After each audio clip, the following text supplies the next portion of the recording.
suis réalisateur des 24 heures du Mans. C'est pour ça qu'on se trouve ici. Je suis aussi réalisateur de beaucoup de championnats, de choses comme ça en course automobile, mais aussi en football, beaucoup de sports, beaucoup d'autres choses que j'ai faites auparavant.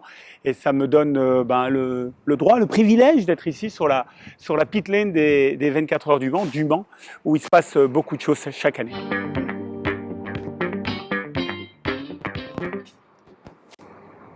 Sur ce magnifique circuit, Olivier, nous allons démarrer notre parcours. Mhm. Donc à pied, mais aussi dans ta vie, nous allons raconter un petit peu comment tu as fait pour en arriver là quand même, parce que le Grand Prix, c'est quelque chose.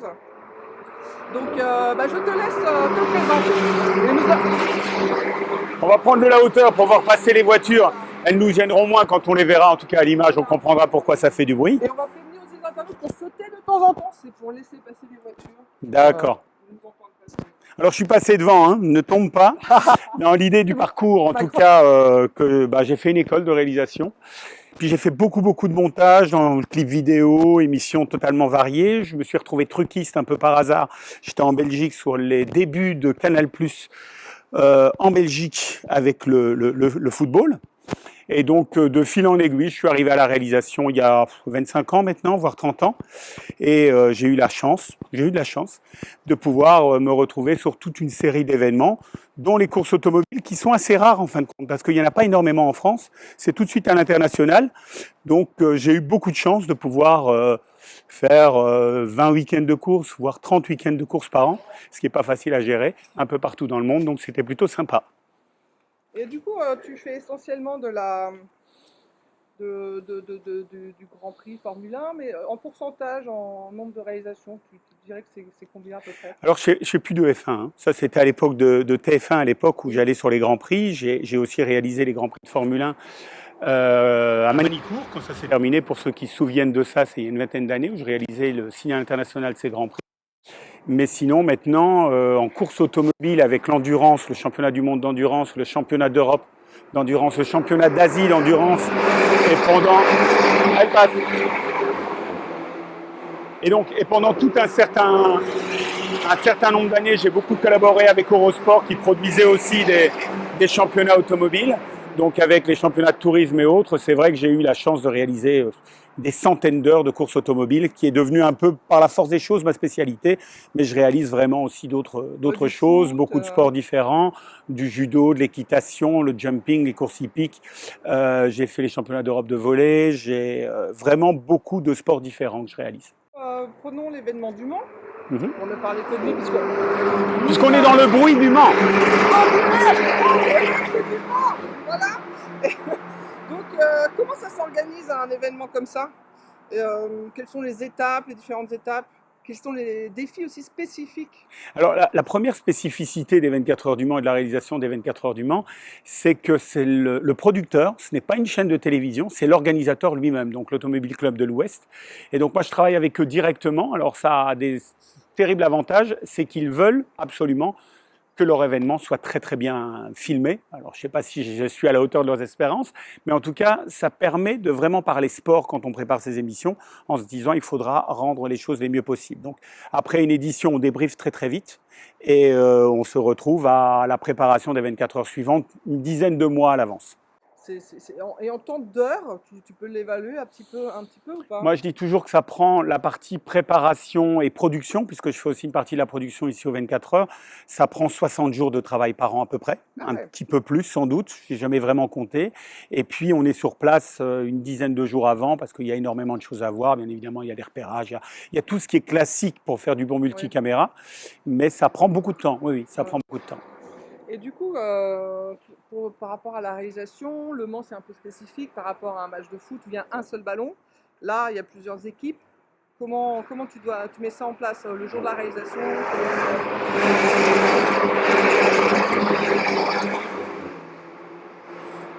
C'est tout à fait ce qui arrive. Regardez, il y en a une qui est toute seule. Il y en a 3 devant, une derrière. Donc c'est tout à fait ça la course automobile. Comme tu le disais, tu prenais l'image du ballon. Il faut se dire que c'est un match de foot avec plein de ballons. Voilà. Et on va essayer de varier les plaisirs au maximum en se disant, est-ce qu'il ne faut pas choisir le jeu ailleurs? C'est-à-dire, c'est comme s'il y avait 10 ballons et il faut choisir l'endroit où ça joue le plus. Alors qu'au foot, on a en effet un ballon et on va surtout choisir comment expliquer aux téléspectateurs une seule action. En automobile, il faudra se dire, mais c'est où l'action la plus intéressante? Parce qu'il peut avoir une bataille pour la première place, un dépassement pour la 10e, le championnat qui se joue à un autre endroit. Et donc, il faudra en permanence se dire, est-ce que je suis vraiment au meilleur endroit, au meilleur moment? Donc, tout un processus. Et je suppose qu'avec l'expérience, tu le sens, ces choses-là? Non, Non. c'est pas le sentir, c'est d'être très bien entouré pour avoir un maximum d'infos et de se dire, ah oui, tiens, au fait, celle-là tourne une seconde plus vite que l'autre, dans trois tours, il sera derrière lui, donc soyons prêts avec celle-là, parce qu'il faut préparer tous les cadreurs. La différence avec le foot, c'est qu'il n'y a pas de plan large. Donc quand on arrive au bout d'un plan, il faut que le suivant soit prêt et que le cadreur filme dans la même cohérence. Parce qu'il ne faudrait pas que, on va prendre un exemple, on filme la voiture grise la dernière et que le cadreur suivant filme la blanche et qu'après la rouge, parce que sinon on n'y comprendrait rien. Oui. Justement, ça tombe bien que tu parles de la collaboration qu'il doit y avoir au sein d'une équipe, hein, pour préparer cet événement. Combien d'ailleurs de personnes travaillent sur un tel événement? Alors sur les 24 heures du Mans, hein, qui est vraiment hors norme pour tout, vous avez compris, ça dure très longtemps, 24 heures, avec toute la préparation, on produit à peu près 48 heures à 50 heures de programme sur un week-end. Donc là, c'est beaucoup de monde, parce qu'il n'y a pas une seule personne, je ne suis pas le seul réalisateur des 24 heures du Mans. Et Et puis, combien, du coup, on est 3 réalisateurs. Ouais. On a le nombre est amusant parce qu'il y a des rotations, 125 cadreurs par exemple, à peu près, sur la piste. Ouais. On en a encore une trentaine dans la pit lane qui sont des caméramans un peu spécifiques parce que c'est de la portable et il y a beaucoup de dangers et de sécurité à avoir. Il faut être très habitué.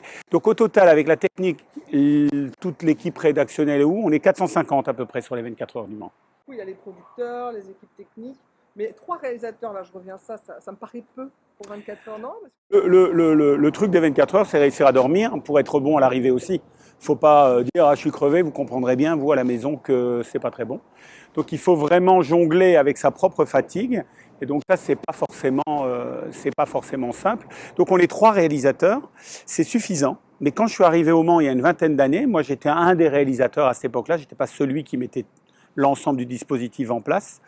Il y avait 5 réalisateurs en même temps qui travaillaient parce que la technique ne permettait pas de couvrir l'entièreté du circuit avec un seul quart régie. Donc il y avait 3 quarts pour couvrir le circuit, un quart pour couvrir les stands et un 5e quart avec un 5e réalisateur qui faisait le mélange entre tout ça. Et au fur et à mesure des années qui sont passées, au fur et à mesure où j'ai eu des responsabilités, je me suis dit, ça ne fonctionne pas.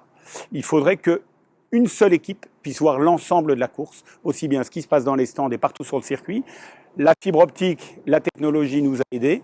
Et maintenant, aujourd'hui, il y a un seul réalisateur à la fois qui travaille. Donc après, on est 3 pour faire des relais le jour, la nuit et pour ne pas fatiguer à l'arrivée. Mais on se relaie toutes les 2 heures à 3 heures en fonction des moments pour pouvoir aussi se reposer. Oui, d'accord, ouais, c'est pas des 8 heures non-stop. En gros, moi je réalise une douzaine d'heures sur les 24 heures, donc oui, on se fait 6 matchs à 7 matchs de foot en un week-end. Bon, on m'appelle, qu'est-ce qui se passe? C'est le direct? Tout va bien? D'ailleurs, je vais regarder... Ah, ça crachote tout le temps sur le son, on me dit, c'est dommage. C'est mon micro, il est trop près, il est trop loin. Voilà, je vais faire ça. Je vais baisser un peu les niveaux, en effet. C'est bien de contrôler un peu. C'est le fait de tout faire en même temps. Voilà. On va voir si ça marche mieux. Donc elle est seule ou quasiment seule et on est 450 au Mans. Pour dire que c'est facile pour moi. Hein. Merci beaucoup de comprendre ma Je comprends la souffrance. Les choix techniques et artistiques, donc c'est le réalisateur généralement qui le fait, évidemment avec les équipes, comme tu disais. En accord avec l'Automobile Club de l'Ouest aussi, puisqu'il y a beaucoup d'impératifs. Il y a les impératifs techniques, mais il y a aussi le sport, le marketing. Enfin, il y a beaucoup de réunions pour prendre une décision commune. Après, je propose et il dispose, je dirais. Enfin, tout ce qui est direction artistique, c'est quoi pour toi? Est-ce que c'est le graphisme, la charte Donc, graphique, il y a la partie graphique. Alors, la charte graphique, justement, c'est un gros sujet parce qu'il faut avant tout expliquer le sport par les graphismes, parce que suivre une course automobile sans graphique, c'est impossible. Et puis, il y a l'esthétisme, il y a toutes ces choses-là qui sont faites avec plusieurs personnes qui sont aussi au sport, au marketing et autres, pour arriver à une charte graphique qui plaît à l'ensemble. Et dans les avancées technologiques, donc, tu as dû voir l'évolution petit à petit. On ne dira pas depuis quelle année tu es sur les circuits, mais peut-être une vingtaine d'années. Donc, est-ce que pour toi, c'est un challenge? Tu trouves ça super? Enfin, ou ça te met des contraintes en plus?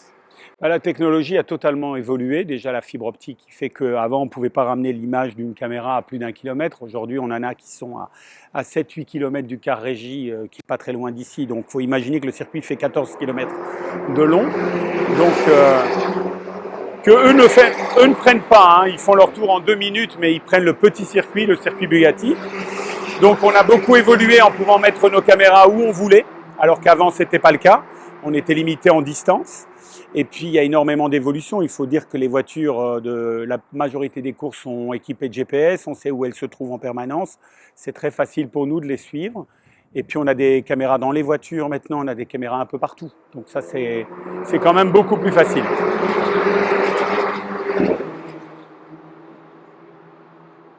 Et voilà, nous sommes en direct sur cette course. Donc là, c'est on peut appeler ça une course. Ça, c'est des stages de conduite, c'est en ce moment d'une marque automobile qu'ils font ici. Je ne sais pas trop ce que c'est, mais là, ils roulent sur le petit circuit du Mans qui s'appelle le Bugatti. Il y en a 3, il y a aussi le circuit de Maison Blanche qui est plus petit. Et puis, il y a le circuit des 24 heures qui, lui, est ouvert une seule fois par an ou 2 fois par an, exceptionnellement tous les 2 ans pour le Mans classique. Mais il est ouvert parce qu'il est sur des routes et des départementales. Et c'est ça qui fait la spécificité de ces 24 heures du Mans. C'est un circuit excessivement piégeux parce que on est sur la départementale. On a parfois l'impression de voir une course sur la route du départ en vacances. Et donc le tournage en direct, est-ce que tu aimes ça? Si on n'aime pas, on ne sait pas. On sait, je crois que c'est un peu comme ce qu'on fait là maintenant. On sait qu'il peut y avoir plein de problèmes. Il y en a, mais c'est... Alors, on s'arrange pour qu'il y en ait le moins possible. Que ce soit moins vu, j'avoue que sur les 24 heures du Mans, on verrouille vraiment beaucoup les choses. Et puis aussi, sur tous les gros événements que je peux faire, c'est verrouillé. Mais malgré ça, on peut avoir des problèmes. J'ai fait un match dimanche et il y a eu un problème de son. Les commentateurs étaient secourus parce que la chaîne l'avait prévu, et heureusement, mais c'est vrai qu'on a une coupure de son de 3 minutes sur les commentateurs. Le spectateur a senti un changement de voix, ça s'est quasiment pas vu et entendu, mais il y a eu un problème technique qui est censé ne pas arriver. Donc le direct, c'est ça. C'est surtout une aventure humaine, parce que quand on dit qu'on est 400, 100 ou 3, il faut s'entendre, il faut travailler dans la même direction, et ça, c'est ça qui est passionnant aussi, c'est qu'on crée quelque chose en direct. Alors, on n'écrit pas l'histoire, je dirais, dans une course automobile ou un match de foot. Ce sont les acteurs qui sont sur le terrain. Nous, on fait que de la raconter, l'histoire. On l'écrit pas.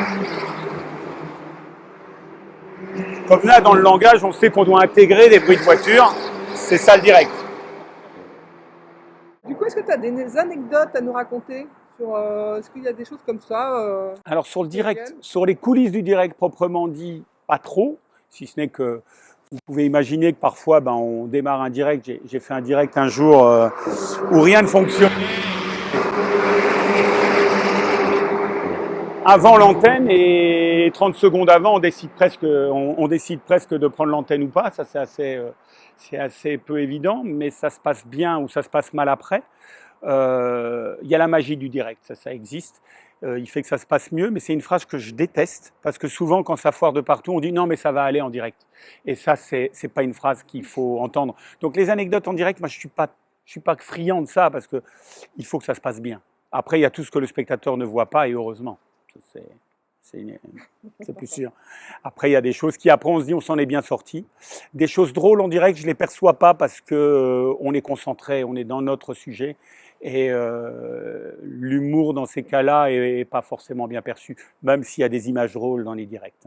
Tu as vu une évolution du métier de réalisateur? Est-ce que des compétences sont devenues essentielles ou moins essentielles? Est-ce que...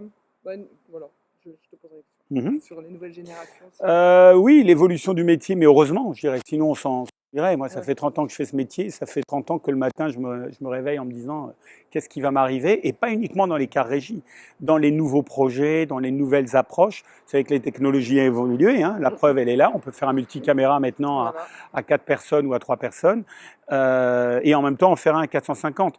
Donc, il faut réussir à se dire, sur ce sujet-là, telle technique sera intéressante pour telle ou telle chose. Mais c'est vrai que ça évolue très très vite. Le métier bouge en permanence et ça, c'est plutôt sympa. Et le plus dur, ça reste le son encore, hein, on est d'accord. Non, non, mais ça évolue tous les jours. Les profils qui arrivent aujourd'hui sont différents, et heureusement, je dirais. Quand j'avais 20 ans, on voyait les réalisateurs travailler, on n'avait pas envie de travailler comme eux, on avait envie de travailler autrement, d'apporter les choses. Aujourd'hui, il y a une évolution qui arrive, c'est très très bien. Moi, personnellement, je crois que je suis encore l'évolution. Donc, c'est plutôt sympa. J'ai travaillé pour Twitch, j'ai travaillé pour différentes choses. Donc, il y a vraiment une évolution et c'est parfait comme ça. Et voilà, nous voyons encore. Ah, vous allez en avoir toutes les 45 secondes comme ça. Hein. Et celles-là ne font... Celles-là, c'est vrai, quand on est arrivé, je me suis dit, oh, c'est pas grave, elles font pas de bruit, celles-là. Parce que les voitures des 24 heures du Mans font bien sûr beaucoup plus de bruit, ce sont des prototypes. Ça, c'est des voitures que vous pouvez croiser dans la rue, hein, donc c'est pas trop bruyant normalement. Mais ils conduisent bruyamment, on va dire. Eh bien, super, nous continuons l'interview. J'ai encore plein de questions à te poser. Le GP Ouais. Explorer qu'a fait Squeezie, je crois que tu as été le réalisateur dessus. Ouais. Donc, tu as travaillé avec des équipes qui viennent plutôt du stream. Est-ce que ça t'a... Il y avait des choses différentes par rapport à d'habitude? Comment s'est passé cet événement? Qu'est-ce qui t'a marqué avec ces nouvelles générations qui sont plus de YouTube, de Twitch? Et en même temps, tu as vu que ça avait un... Voilà, il y a eu un... Ah oui, ça m'a totalement rafraîchi la tête. Ouais. Ça m'a totalement rafraîchi la tête. Je suis arrivé là, je me suis dit, oui, on est dans deux milieux différents. Alors les gens avec qui j'ai travaillé étaient des gens superbes, plein d'envie, plein de motivation. Ce qu'on a dans la télé hein, d'aujourd'hui, les gens sont comme ça aussi, ce qui fait qu'on s'est entendu très très bien. Ce qui était marrant, c'est notre langage, on ne parle pas du tout de la même manière. J'ai appris ce que ça voulait dire JJ, toutes ces choses-là, qui veut dire... je ne sais même plus ce que ça veut dire, un grand bravo, je ne sais pas trop quoi. Et c'est vrai qu'au début, quand on s'est rencontrés sur site, la veille de l'événement, on a fait une réunion et on s'est dit on ne parle pas le même langage. On a été polis des deux côtés, je dirais la télé et les youtubeurs. Et après 10 minutes, on a éclaté de rire. On s'est dit, bon, allez, on parle la même langue en fin de compte, avec un dialecte un peu différent. Et donc, on s'est entendu super bien. Moi, ils m'ont appris plein de choses au niveau graphique, au niveau de l'envie de changer les choses. Et en même temps, ils ont en partie ce jour-là redécouvert la télévision. C'est ça qui était assez amusant, parce que moi, quand ils m'ont appelé, ils m'ont dit « Tiens, bah, toi, tu as réalisé des Grands Prix de Formule 1, tu as réalisé les 24 heures du Mans, on aimerait que tu réalises notre événement. » Alors, je leur ai dit ah, « Ça serait super, on pourrait jouer avec des iPhones, on pourrait faire plein de choses. » Ils m'ont dit « Non, non, on t'arrête tout de suite. Nous, on veut un Grand Prix de Formule 1. » Donc, j'ai réalisé à la manière d'un Grand Prix de Formule 1, et c'est ça qui les intéressait, et la collaboration a été géniale. Et j'ai appris une chose, c'est que sur Twitch, dans le stream et dans le direct TV, le temps n'est pas le même. 20 minutes en télé, on se dit mais c'est hyper long, il faudra qu'on ait des reportages, des sujets, que l'interview soit construite d'une certaine manière. Et en stream, 20 minutes. Et dans leur système Twitch, avec eux, on a constaté qu'il y avait énormément d'interactions. Donc ça n'arrêtait pas de chatter, de faire des choses. Et 20 minutes, ils me l'avaient dit avant, ça passe vite. Et c'est vrai que je crois qu'après 1 heure d'antenne, on avait 2 heures de retard parce qu'il y avait tellement de choses qu'on voulait faire et qu'on n'a pas eu le temps de faire. Et ça, c'est la différence vraiment fondamentale que j'ai vue. Il y a un temps différent entre le stream, qui a quelque chose aussi qui vous accompagne, et le stream parle à l'individu, vraiment. C'est de la télé pour une personne. La télé parle à la masse. Et donc le ton est très différent. Et on doit faire attention en télé de parler à un ensemble de public qui ne va pas être acquis, alors que pour eux, en général, leur public est beaucoup plus acquis. Alors justement, ça tombe bien que tu parles du public. Est-ce que pour tes réalisations, est-ce que tu en tiens compte? Alors peut-être pas en direct, parce que c'est pas forcément l'émotion, quoique s'il y a des spectateurs, c'est l'émotion. Est-ce que tu t'en tiens compte dans tes réalisations? Ah bah moi, je ne tiens compte que d'eux, parce que quand on fait une course automobile, c'est pas si simple. Vraiment, ou quand on réalise un match de foot avec les fans de foot qui connaissent le foot parfois mieux que nous quand ils suivent un club en particulier, par exemple, on doit tenir compte. On doit être compréhensible pour eux en permanence. On doit leur donner de l'émotion. Moi, je travaille que pour eux quelque part. Après, je travaille pour les productions et autres. Mais je sais que si le public n'adhère pas, c'est que j'ai loupé quelque chose. Oui. Ouais, comme quoi, la réalisation, pour toi, ça... Ben, c'est la télé. Voilà, c'est la télé. Sinon, je ferais mon œuvre en cinéma ou en théâtre ou en... Mais je fais de la télévision, donc on sait pour qui on travaille. Quand on réalise un match de foot sur Canal+ ou sur TF1, on ne fait pas tout à fait la même chose. Parce que quand on réalise l'équipe de France sur TF1, on sait qu'il y a la grand-mère, on sait qu'il y a le petit-fils qui sont là aussi, qui ne vont pas se coucher. Et c'est pour ça que leurs audiences sont plus élevées qu'une chaîne spécifique de sport. Donc il faut en tenir compte aussi. Il faut peut-être montrer un peu plus d'émotion et un peu moins de technique. Du moins, c'est ce que j'essaie de faire. Non, je vois qu'il y a toute une réflexion. Ah, il y a toute une réflexion incroyable. C'est pas, voilà, ça s'improvise pas comme ça. Et, alors, donc, je parlais du public et aussi les commentateurs. Est-ce que tu le fais en fonction de ce qu'ils disent, des fois à l'antenne? Bon, après, si c'est multilingue, évidemment, tu peux pas le faire, mais plus spécifique. Oui, à oui, ta oui. langue. Quand là, vendredi, je réalisais un match de l'équipe de France. C'est vrai que j'essaie d'illustrer les propos, sans oublier aussi que je suis en signal international, parce que les Italiens qui regardaient n'entendaient pas forcément les commentateurs de TF1. Donc, il faut aussi que je pense à eux. Mais c'est sûr que je vais plutôt m'orienter aussi de la même façon qu'eux pour justement être cohérent pour le téléspectateur. Si à chaque fois qu'on me parle d'un joueur, j'en montre un autre, à un moment, je crois que tout le monde va se dire mais c'est qui que quoi. Dans les courses automobiles, c'est un peu différent parce que là, on a 40-50 pays. Et bien évidemment, le gars qui supporte Ferrari a envie de voir de la Ferrari et pas de la Porsche. Moi, il faut bien que je monte les deux. Donc, par exemple, aux 24 heures du Mans, il y a 3 catégories. Je sais que je déplais à un tiers des gens. Parce que quand je montre une catégorie, puisqu'il y a 3 courses dans la course, hein, c'est un peu compliqué à comprendre, bah, il va me dire, tu me montres la course de LMGT3, pourquoi tu viens pas me montrer la course des hypercars? Parce que les gens suivent leurs équipes, leurs courses. Mais ça fait partie du jeu. J'essaie d'équilibrer le tout, mais je peux pas non plus être complètement focalisé. Mais les commentateurs font la même chose. Un commentateur allemand va suivre Porsche, BMW, un commentateur français va suivre Peugeot ou Alpine, et un commentateur italien va suivre Ferrari ou Lamborghini. Donc là, je dois de toute façon trouver un équilibre qui m'est propre, sinon ça va devenir très compliqué. J'ai remarqué d'ailleurs de plus en plus ces commentateurs parlent du Real. Ah, le Real, il nous montre pas, enfin j'ai remarqué ça dans les matchs de foot des fois. Ça c'est sur le signal international, le commentateur ne connaît pas le réalisateur et inversement. Donc c'est vrai qu'on le voit beaucoup dans les courses cyclistes. Ou ah, tiens, il devrait être là-bas, oh tiens, il devrait être là-bas. Mais de nouveau, il va le faire en fonction d'une histoire que lui a envie de raconter. Le réalisateur raconte une autre histoire, ou la même histoire. Et ce qui est génial, c'est quand l'histoire qu'on raconte nous depuis le car régie est compréhensible par tout le monde et que l'ensemble vient là-dessus. C'est que l'ensemble des chaînes vont raconter la même histoire que nous. Et en course automobile, c'est les graphiques qui font la différence parce qu'on peut expliquer par graphisme ce qu'on est en train de faire. Pourquoi je suis telle voiture, quel est l'écart entre ces deux-là, pourquoi je les suis. Et ça, c'est important d'en arriver à ça. Et pour les nouvelles générations, qu'est-ce que tu conseillerais s'ils veulent devenir réalisateurs? De tourner, de faire leurs émissions chez eux. Maintenant, avec les outils qu'on a là, ou quasiment là, avec les iPhones que je vois là, bah, on peut faire de la télé. À mon époque, il fallait réussir à trouver une caméra, on n'avait pas les moyens.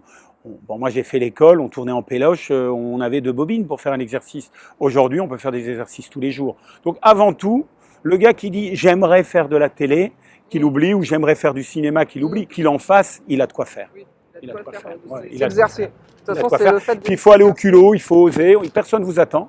Donc il faut dire on existe, parce que personne ne le sait. Et des qualités quand même pour être réalisateur. On va parler de réalisateur de flux, plus de direct. Je pense que c'est quoi les qualités pour faire essentielles du multicam, avant tout, il faut une excellente écoute et un regard. C'est-à-dire il faut être humble. Alors ça peut faire marrer parce que les réalisateurs, on a quand même tous un peu cette façon de diriger et de faire et de beaucoup de bruit autour de nous. Mais je crois qu'avant tout, il faut savoir écouter. Moi, je dis aux gens qui travaillent en régie les premières fois avec moi, le plus dur, c'est d'écouter la régie. Donc écouter le programme, écouter toute son équipe en permanence. Et c'est vrai que sur les courses automobiles, quand je vous dis qu'ici au Mans, il y a 157 caméras, il y a à peu près 80 cadreurs, ils peuvent tous me parler pendant le direct.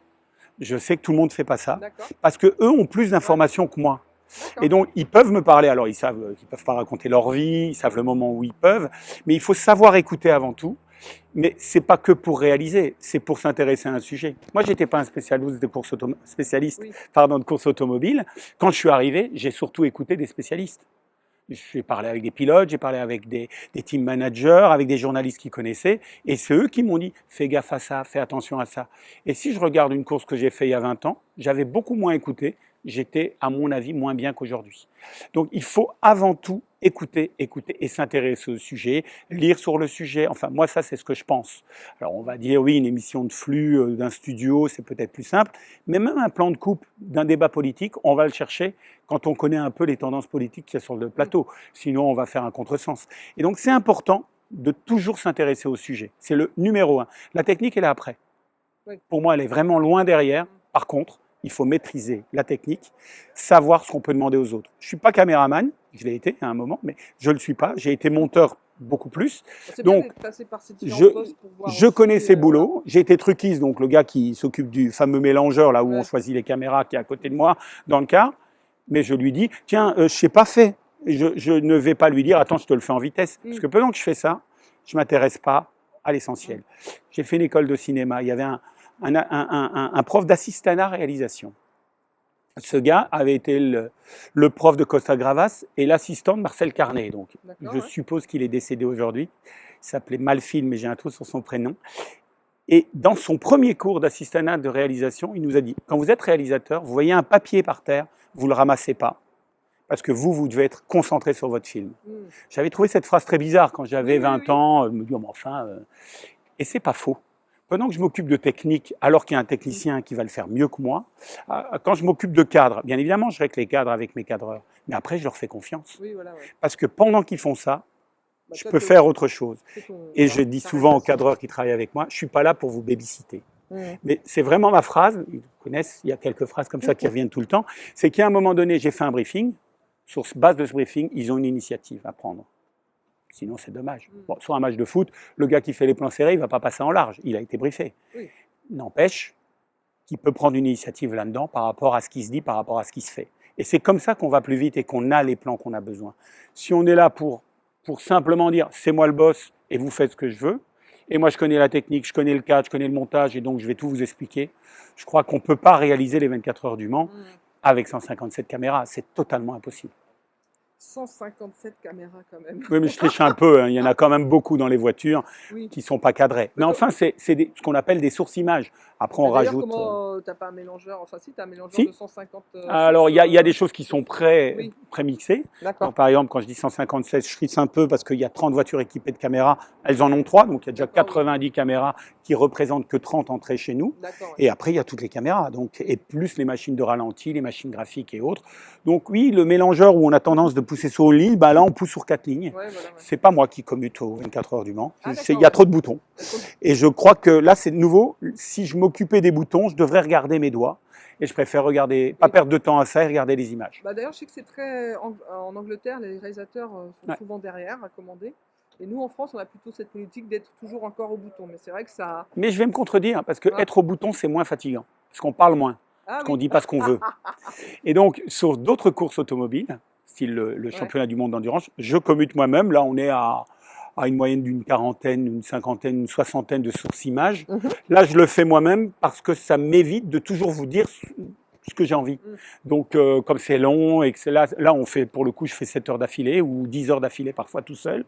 Et donc là, je préfère moins parler parce qu'il y a un moment. Vous avez vu, hein, je suis bavard, donc je préfère moins parler parce que sinon, c'est trop long. On apprend plein de choses. Eh bien, je crois qu'on a fait cette séquence parcours. On va passer à la séquence émotion.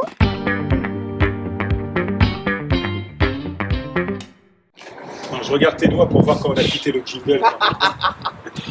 Donc, nous allons passer dans une autre atmosphère. On va rentrer parce qu'on est quand même au bord de la pluie depuis une demi-heure là. Ça, c'est le climat du Mans pendant la course. Ça n'arrête pas de changer. C'est une certitude. Hop. Donc, je pouvais prendre. Je prends qui là? Je prends Olivier, c'est très beau ce que tu nous proposes, regardez, ce reflet. C'est Olivier qui est là. Hein, oui, il y a deux Olivier. Donc il y a Olivier le cadreur. Regarde Olivier, on va jouer avec le miroir. Le reflet dans les portes. Et on y va, on rentre. On y va, on rentre. Je passe devant encore. Hein. Je connais un peu la route ici. Hop. Alors ici, on est dans la salle des trophées. Donc il y a des gens qui rêvent d'être ici.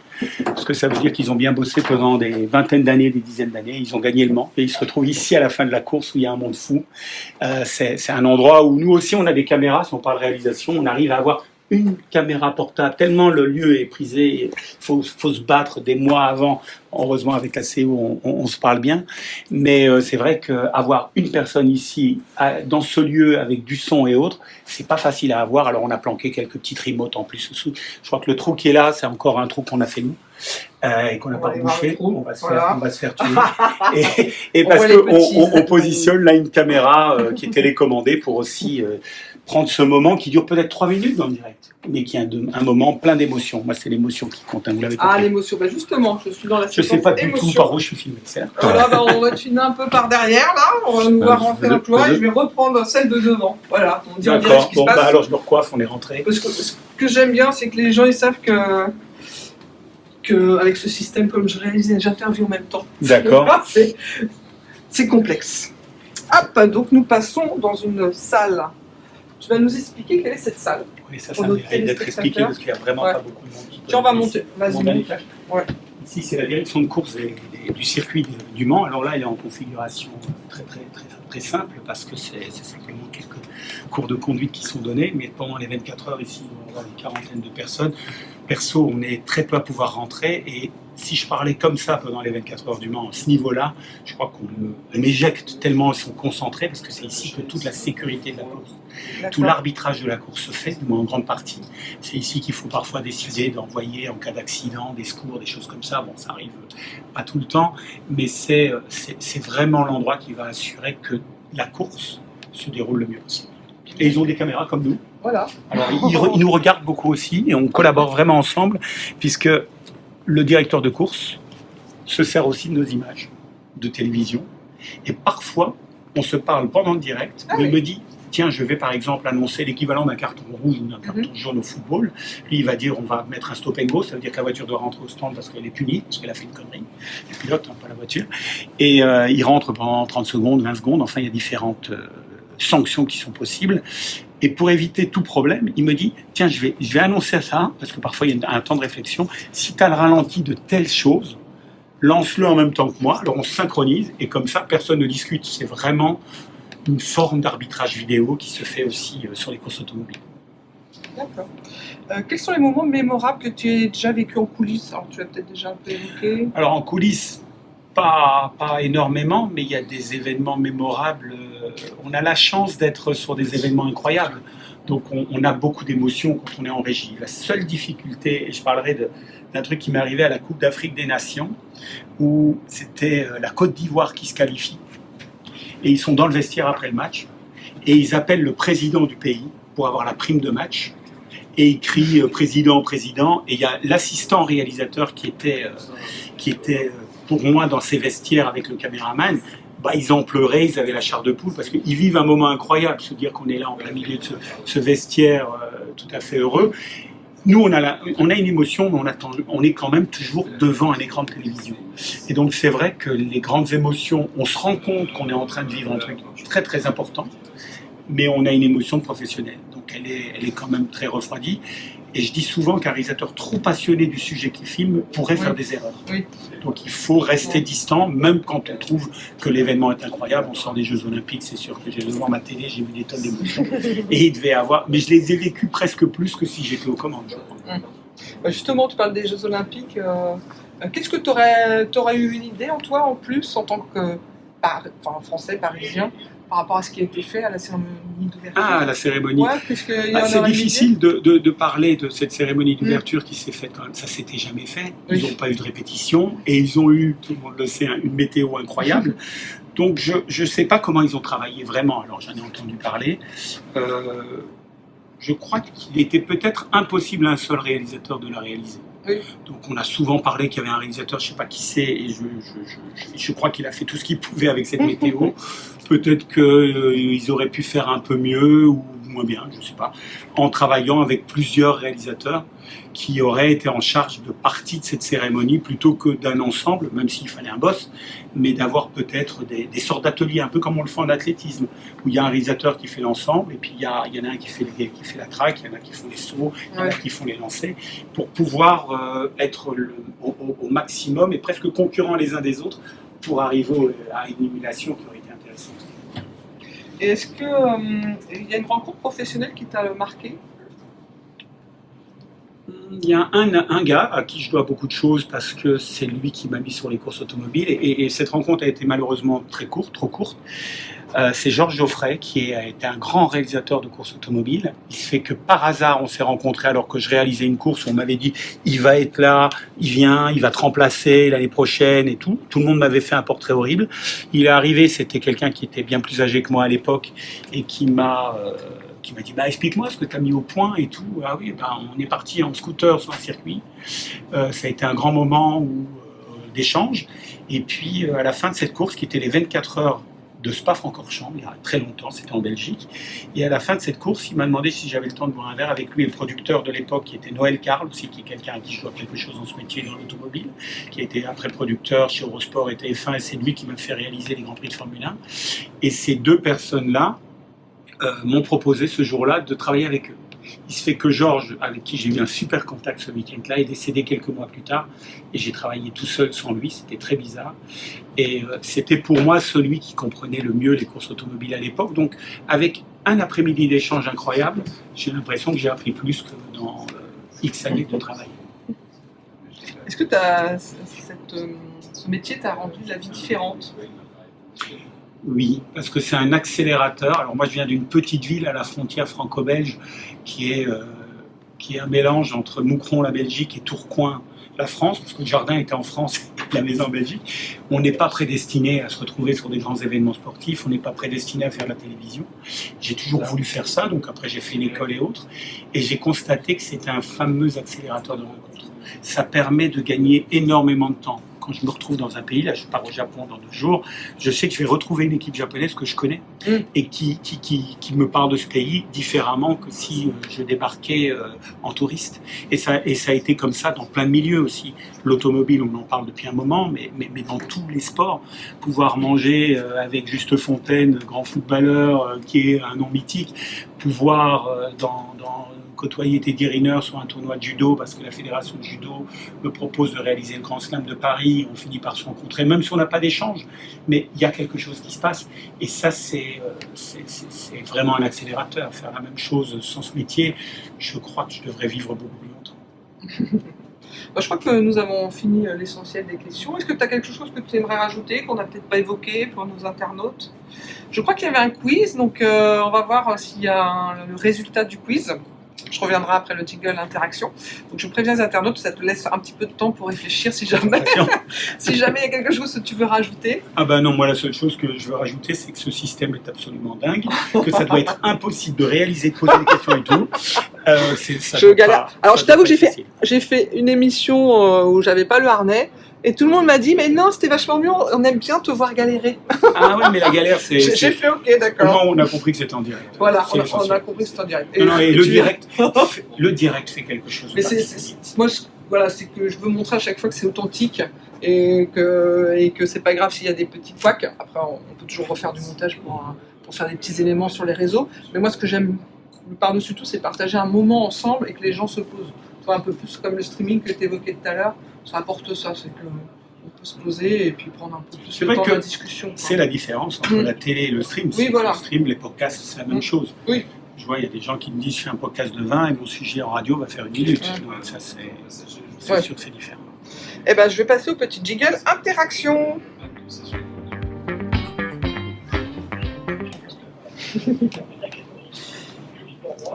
L'interaction, on peut descendre d'un étage. Allez, on va descendre d'un étage, comme ça il aura moins mal au bras, notre Olivier Cadreur. Ces messieurs qui travaillent pour la sécurité des gens. D'ailleurs, on peut peut-être retourner là-bas. À ce moment-là, comme ça, en même temps, on va voir. Olivier va nous montrer, nous, avec le magnifique circuit du Mans.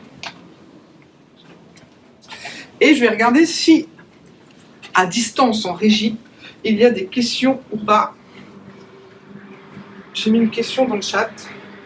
Il y a des caméras partout. Bon, il n'y a pas vraiment de... On reste devant ces petites voitures. Voilà. Ça, c'est toute la collection que je n'ai jamais vue. Mais c'est impressionnant, ça a l'air d'être tous les gagnants, d'après ce que je vois. Les 24 heures du Mans. Alors. Ah, ben voilà. Ça, c'est celle-là, c'est la dernière. Hop, allez, on revient sur nous. Merci Olivier d'avoir accepté cette invitation et de nous avoir ouvert les portes du circuit du Mans. Je crois qu'on a oublié de parler d'une petite actu. Tu as fait un livre, tu as écrit un livre. Ah oui, j'ai écrit des livres. Ouais, tu écrit des livres, c'est le petit truc en plus. C'est toute autre chose. Mais d'où te vient j'ai envie d'en savoir plus. On parle talent autre. Depuis le début, on parle de raconter des histoires. Ah oui, voilà. Je disais que c'est pas nous qui les écrivons, pardon. D'ailleurs, on va essayer de parler bien quand on parle littérature. Oui, j'écris des bouquins pour moi, avant tout, qui sont dits différents. Il y a le 3e qui va bientôt être édité, j'espère, et puis il y en a 2 qui sont sortis et qui sont un tout autre aspect de ma personnalité. Rien à voir. Rien à Là, voir. Oui. c'est Ça pas parle mon pas de histoire. circuit, ça C'est parle de la pas fiction. de réalisation, Non, c'est de non. la fiction pure et dure. Ah Ah d'ailleurs, j'ai n'essayez la, pas tiens, de me d'ailleurs, trouver dans j'ai les la coups. petite affiche, elle s'affiche là, Ah. un peu sur moi. Voilà, regarde, tu vois, je l'ai Ah oui, sorti. c'est impressionnant quand même ton système. Ah bah oui, je peux tout faire. Ça, c'est le deuxième, ça. Oui, je vous C'est le conseille. deuxième, oui, c'est le dernier. Oui, c'est le dernier qui est sorti et, Ouais. et on le trouve partout, hein, c'est facile. On fait la petite pub en même temps. Et ben moi, je tenais à remercier Olivier et Cécile, nos cadreurs, Alain, la régie à distance. J'espère que les internautes ont passé une bonne expérience. Nous, on a eu la pluie, on a fait un peu les JO, là, c'est-à-dire avec les conditions extrêmes. C'est d'actualité. La pluie, repérage en une demi-heure. Donc voilà, mais je tenais encore à te remercier et puis j'espère à très vite. Au revoir à tous. Au revoir. Merci.